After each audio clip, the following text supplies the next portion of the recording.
Kinwestiyon ng isang tanyag na artist ang mga pahayag sa impeachment hearing ni Ramil Madriaga ukol sa isang painting na iniregalo umano niya kay Vice President Sara Duterte. Giit ng artist, siya ang nagbigay ng obra sa bise noong 2021 pa. Nakatutok si Mark Salazar.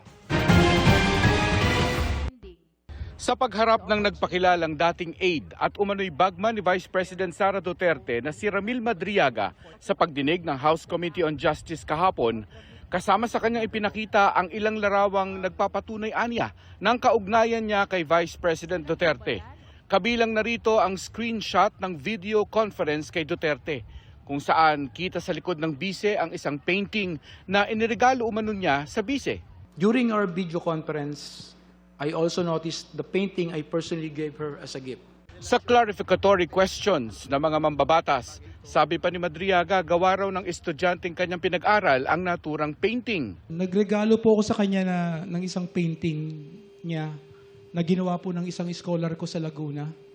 May mga scholars po ako sa Laguna. May isa po talagang talented fine arts. Pinagawa ko po ng painting na yan. Tapos kinuha po ng Presidential Security Group sa bahay sa Laguna. Pero ang claim na ito ni Madriaga kine-question ng tanyag na artist mula sa Davao na si Tanya Gaisano Lee. Sa isang pahayag, sabi ni Lee, iniregalo niya ang painting na ito sa bise noong 2021, noong mayor pa siya ng Davao. Aniya, anumang pahayag na salungat dito'y walang katotohanan. Iginiit din ni Lee na siya ay taga Davao at hindi taga Laguna, hindi rin aniya siya scholar. Ang naturang painting makikita sa post ng mga likha ni Lee noong 2021.